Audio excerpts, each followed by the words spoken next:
Значи гостин во овој утрински брифинг, собранински брифинг е претеничката и претседателка на Дом Маја Морачанин. Добро утро. Добро утро. Кратко е времето, мораме веднаш да почнеме со прашања. Моето прво прашање ќе биде: во јавноста станува скандалот јавна соба. Слушаме за него, а знаеме дека собранието донесе неодамна закон за заштита на жените од насилство. Се носат многу закони, но никако како да не се спроведуваат. Што треба да се преземе за тие да бидат поефикасни, да се намали насилството врз жените и девојките? Така е. Ние неодамна го донесовме законот за спречување и заштита од насилство на жените и семејно насилство, и тоа е усогласување практично со Истанбулската конвенција, која собранието ратификуваше декември 2017 година, и понатаму треба, значи самата ратификација бара усогласување на околу 30 на закони различни, за да бидат сите усогласени со тој документ, би рекла, сеопфатен, кој што е од Советот на Европа. Се согласувам дека не е само носењето на закони решение, важна е имплементацијата на законите, и како и за секоја друга тема, така и за ова, јас гледам два клучни момента. Едниот е како да се подигнува јавната свест на граѓаните за тоа што значи насилство, бидејќи некој од граѓаните не го ни разбираат ваквото однесување како насилство. Значи тоа мора да биде вклучено и во образовниот процес, и во медиумите. Вие секако имате тука клучна улога. А вториот сегмент е да се обезбеди доследно имплементирање на законите што подразбира и санкционирање на виновниците. Сам дека невиниот сектор и граѓаните кои и вчера имаше протест, со право протестираат барајки од институциите, пред се тука нели е Министерството за внатрешни работи, кое прво интервенира, ја спроведува почетниот дел од истрагата, а потоа е јавното обвинителство.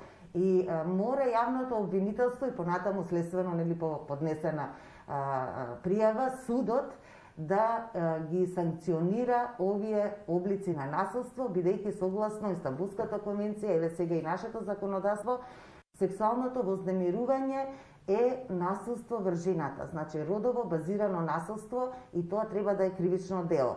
Се согласувам, се уште кривичниот законник не е усогласен со ова. Во текст еве и министерот најави дека веќе се спремни. Ние исто така комуницираме од собранието како пратеници, инсистирајќи што побрзо да се донесат тие измени во кривичниот законник, но и сега во овој момент по друг основ, како злоупотреба на лични податоци и така натаму, пак е кривично дело самото ова. Може да се санкционира во секој случај. Апсолутно може и треба што побрзо да се санкционира. Поврзано и со оваа тема, ЛГБТ луѓето се некако како постојано на удар. Вие сте координатор на интерпартиската парламентарна група за ЛГБТ луѓето. Вчера имавте средба со амбасадорот, евроамбасадорот Дейвид Гир. За што разговаравте? Бидејќи дел од овие се и препораките за нашето членство во Европската унија, спроведување на овие закони. Така е, човековите права и слободи се фундаментална европска вредност, и тоа е секако дел од европските вредности и од нашиот пат кон Европската унија, но секако е добро и за македонското општество. Тоа не се работи што се испорачуваат само заради приближување кон стандардите на ЕУ, туку тоа значи подобрување на квалитетот на сите наши граѓани, вклучително и ЛГБТ и луѓето, кои што се една од најмаргинализираните групи во македонското општество. И токму на оваа тема разговаравме со амбасадорот Дейвид Гир, кој што се интересираше за работата на интерпартиската парламентарна група за унапредување на правата на ЛГБТ и луѓето, и упати честитки што повторно, еве и во минатиот мандат прв пат се формираше, сега повторно, и сега имаме веќе 14 пратеници од различни политички партии кои што учествуваат во работата на оваа група, што е респектибилна бројка на вистина, имајќи предвид дека нашето собрание има 120 пратеника, и оваа група е единствена се уште од ваков вид во регионот на Западен Балкан. Значи, само во македонскиот парламент имаме ваква неформална група за правата на ЛГБТ луѓето, Исто така тој искажа поддршка за нашите активности и продолжување на соработката и го поздрави носењето на законот за спречување и заштита од дискриминација, формирање на комисијата за заштита и спречување од дискриминација и овој закон за насилството врз жените и домашното насилство. Значи тоа беше околу овие теми разговаравме на нашата вчерашна средба.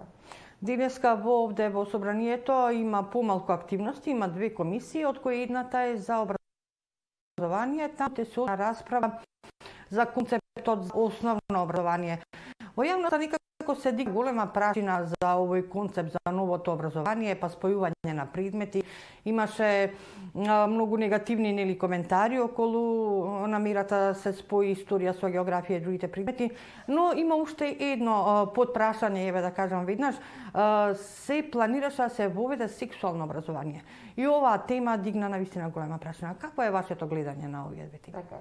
Прво во однос на концептот за образование, мислам дека е одлична идејата што денес еве во 12 часот во собранието ќе има јавна расправа, ќе биде во ова сала каде што ги држиме пленарните седници, значи за да се обезбеди што е можно поголем број на учесници, бидејќи има интерес кај јавноста и се надевам дека тоа ќе оди во прилог на расчистување на овие дилеми. Се разбира, очекувам и добри коментари, предлози, па и критики околу овој концепт, се со цел за да се направи што е можно најдобро решение, бидејќи едно е јасно, сите засегнати страни во општеството се согласуваме дека реформи се навистина неопходни. Так. И дека оние резултати што ги добиваме на меѓународните тестирања, ПИСА и така натаму, па и во домашниве тестирања, се навистина поразителни. Што значи дека нас ни треба суштинска радикална промена во концептот за основно, кој што понатаму верувам ќе се преслика и во средното образование и така натаму, но ова е некој почеток на тие образовни реформи. Во однос на воведување сеопфатно сексуално образование, апсолутно мислам дека е потребно за учениците. Знаете како, јас и не разбирам зашто сега толку се возбудија, да речам, некој граѓани, дел од јавноста, бидејќи ова и функционира на еден неформален начин. Значи, доаѓаат едукатори во средните училишта и им објаснуваат, разговараат со учениците на овие теми. Она што сега се предвидува за ова учебна година 2021 од септември е практично само во 4 како пилот проект во 4 училишта, во 8 и 9 оделение учениците да имаат избор, како изборен предмет да слушаат настава од сеопфатно сексуално образование. Јас лично, бидејќи оваа тема е присутна во јавноста повеќе од 10 години, мислам дека и ова е многу доцна. Ние треба што побрзо да го воведеме сеопфатното сексуално образование не како изборен, како задолжителен предмет за сите ученици, затоа што тоа ќе им помогне на младите да стекнат релевантни, научно потврдени сознанија за својата сексуалност, за своето тело, за сексуално преносливите болести, како да се заштитат од сексуално преносливи болести, да добијат знаења и да стекнат вештини за комуникација, ненасилен начин на решавање конфликти. Тука се исто така застапени темите од почитување на човекови права, родова еднаквост. Значи, тоа е еден граѓански концепт кој што на младите луѓе ќе им помогне и лично за нив, значи за заштита на сопствено здравје и поквалитетен живот, ако сакате и од психолошко-емоционална гледна точка, но исто така е важно за севкупното општество. Така, интересна тема на која може многу долго да се разговара, но сепак да придеме на чисто политичка тема. Локалните избори се пред нас, но пред нас е и коронавирусот. Имаме ли локални избори? Да. И дали се подготвувате за нив, иако некако уште е малку подалек? Да, подготовките веќе течат за локалните избори. Мислам дека нема причина зашто да нема локални избори во октомври, како што е тоа предвидено.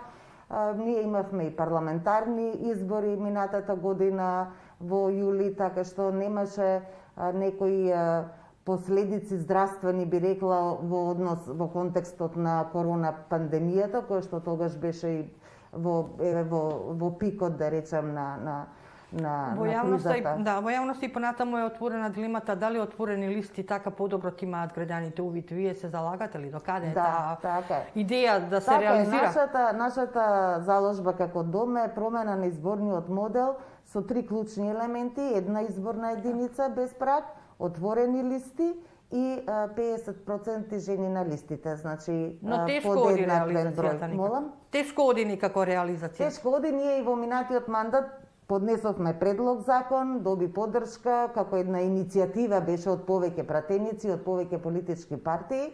17, мислам, пратеници ја поддржаа таа иницијатива за промена на изборниот модел, но знаете, минатиот мандат се случи дека веднаш по поднесување на ова како предлог закон за измена на изборниот законник, изборниот модел, беше блокиран законот со преку 5000 амандмани кои што тогаш ги поднесоа пратениците од ВМРО, ДПМН и од ДУИ, и практично не се ни отвори дебатата на оваа тема.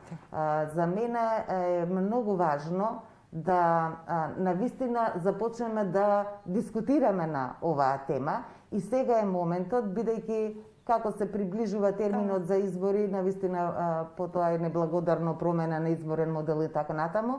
Она што сега за локалните е важно, една изборна единица, нели, за парламентарни, за локалните, така, отворените листи. Мислам дека е тоа навистина бенефит за граѓаните во смисол на демократизација, е бенефит и за партиите, за демократизација на самите политички партии, бидејќи граѓаните кога ќе гласаат, нема како сега само да гласаат за политичка партија, туку ќе имаат увид за кандидатите кои што се и кандидатките за советници како личности, а особено на локални избори, бидејќи луѓето повеќе се познаваат, нели, на општинско ниво, тие точно можат лично да си поддржат кандидат без разлика на неговата или незината партиска определба. И дополнително мислам дека тоа ќе донесе и поголема одговорност на советниците. Знаете, вака е се тоа во рамки на некоја партиска определба. Но кога некој лично со име и презиме е избран за советник, и личната одговорност е поголема пред граѓаните кои го поддржале. Така, и моето последно прашање за денеска, 20 пратеници на дом, какви се вашите активности денеска? Така, да, денес имаме една средба со представници од невладен сектор кои што имаат забелешки на предлог законот за животна средина, кој што е поднесен, стигнате во собрание, се уште не е почната процедурата, но граѓанските организации ги следат и сакаат да оствариме средба за да ми ги кажат тие нивните забелешки. Јас исто така мислам дека е можно амандманско подобрување на овој предлог закон, така што тоа ми е следната активност, а потоа следи и јавната расправа за концепцијата за основно образование. Она што во моментов го работиме, тоа е ја следиме процедурата со законот за квалитет на амбиентен воздух. Тоа е многу важен закон, кој што е добар закон и треба што побрзо да биде усвоен. Јас имам неколку амандмани во смисол на подобрување на ова законско решение. И исто така во процедура и законот за заем од Светска банка за енергетска ефикасност на јавни објекти. Со тоа се предвидени 25 милиони евра кои што ќе се користат за јавни објекти, и тоа во локалните средини, значи во општините, воведување, реновирање на фасадите со цел, нели, енергетска ефикасност, па и обновливи извори на енергија, користење за осветлувањето и така натаму, и воспоставување фонд за енергетска ефикасност. Нешто што е исклучително важно кога зборуваме и за решавање на аерозагадувањето, но и за климатските промени. Така што премногу долго, да речем, оди таа дебата за овој закон. Се надевам дека набрзо ќе биде усвоен. Ви благодарам на разговорот. Ви благодарам и вам.